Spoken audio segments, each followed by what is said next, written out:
who are you noticing, Chris, that's advancing in military the most? I mean, when we look at budgets, right, Rob, if you can go back to that one that you had, you know, because we see this budget here, right? Ours, 877. You got China, Russia, India, Saudi, UK, Germany, France, South Korea, Japan, Ukraine. Combined is not 877. They're 849, right?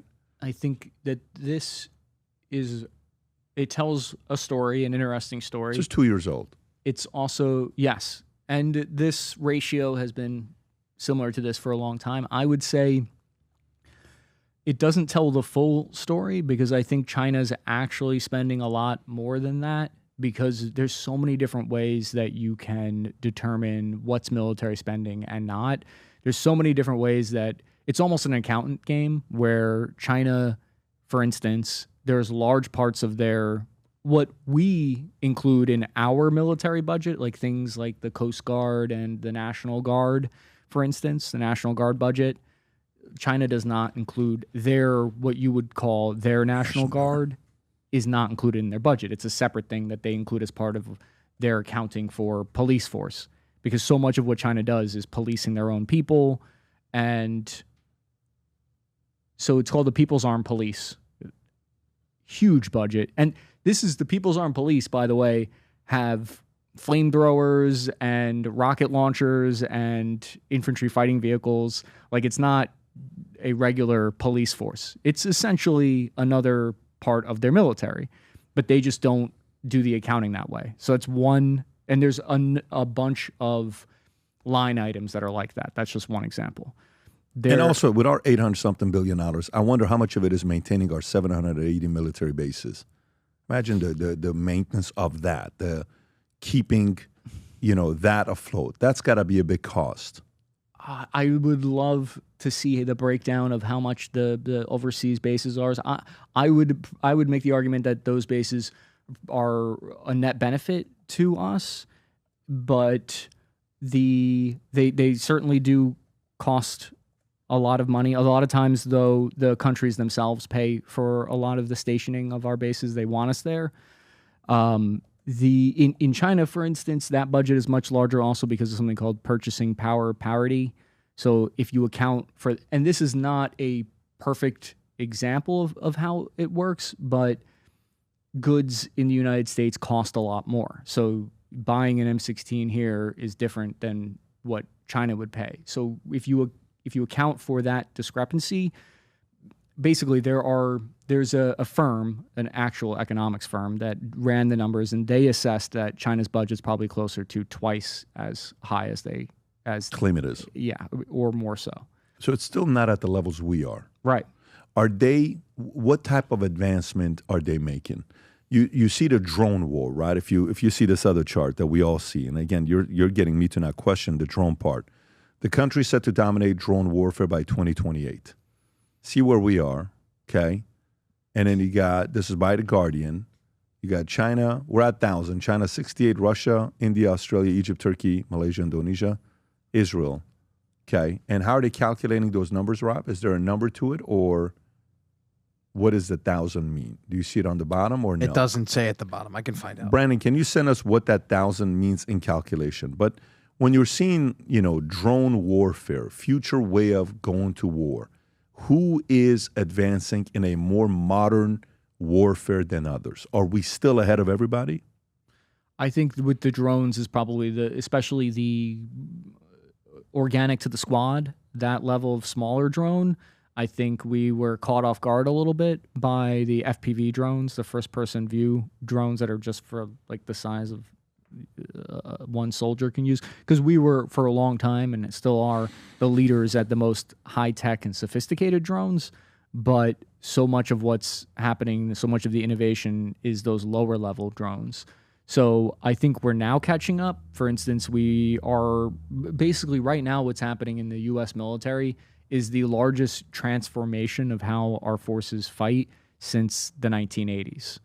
Like in the 1980s, the military went through a giant overhaul in the Cold War when we got the Bradleys, the Apaches, we got the Big Five systems, the HIMARS or the MLRS rockets. These systems changed our entire military doctrine of how we fight, and we went and we were able to defeat Iraq in several days using these new systems. And now we're doing this was the land sea battle doctrine.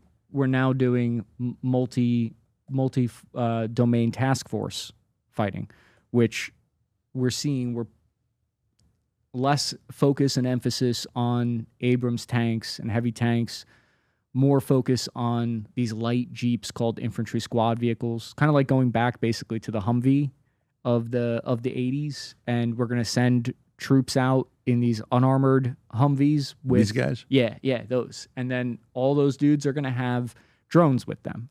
So this is the new meta, you could say, of how we're going to fight wars.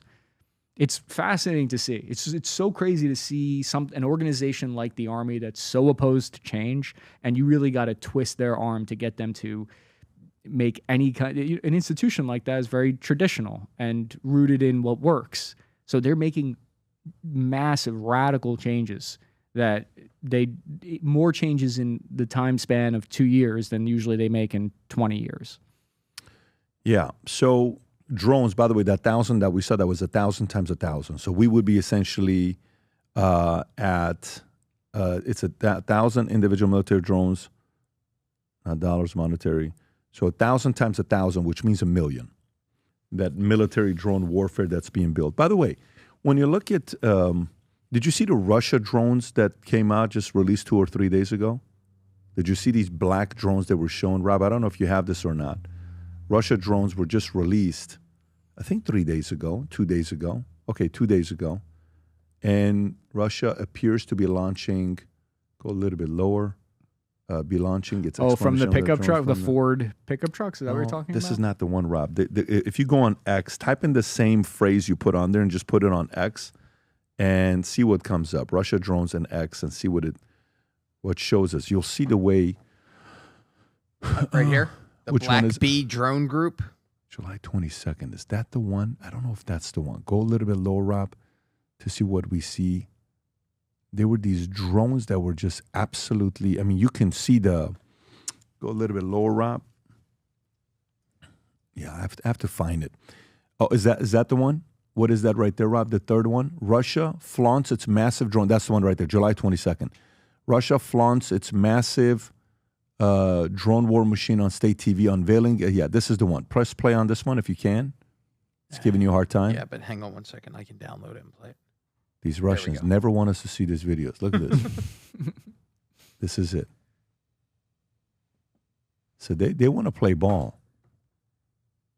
Yeah, they're not joking around. No. And it's funny because they got those Shahed drones are from Iran. They're Iranian technology. These drones are Iranian technology. Oh, yeah. Iran were the ones that, very famously, Shahed drone is Iran basically set up these production facilities in Russia. They sent Quds Force operatives to help train them on how to use, because Russia has a lot of very sophisticated, it's kind of like the United States where they have sophisticated weapon systems, but they had this gap in drone technology, and Iran happened to have the capability and the know-how for these type of explosive drones, and they provided that to Russia. Russia's now since run with it.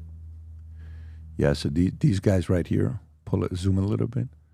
Yeah, Iran. So place of origin, Iran. Interesting.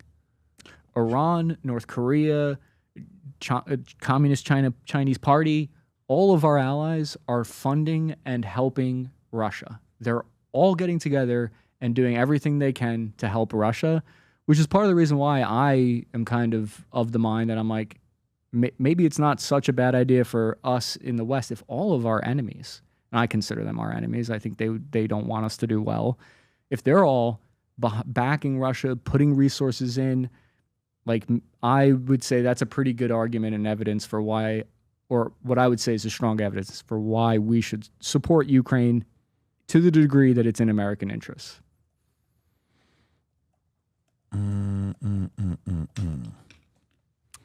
That's interesting. What else is Iran known for building outside of this? What else is their specialty? Oh, they get everything from like old Soviet, Russian equipment, Chinese equipment. They get everything from them. What do they produce, though? Not as far as I know, the drone is their big claim to fame. That's the one, the claim to Yeah. fame. Manufacture military weapons, including various types of missiles, armored vehicles, aircraft, and naval vessels. They do also, I should say, actually, that's not accurate. They do a lot for the Houthis. So all of the ballistic missiles that the Houthis use, their anti-ship missiles that they fire in the Red Sea, for instance, all of that is Iranian technology that the Iranians ship to the Houthis. Hi, I'm Chris Cappy. You probably know me from the YouTube channel Cappy Army. I'm now on Minect. You can find me there, and you can ask me any questions about war corresponding if you're interested in how to get into that, geopolitics, the defense industry, entrepreneurialism, anything you want to chat about, I'm on there. If you enjoyed this video, you want to watch more videos like this, click here. And if you want to watch the entire podcast, click here.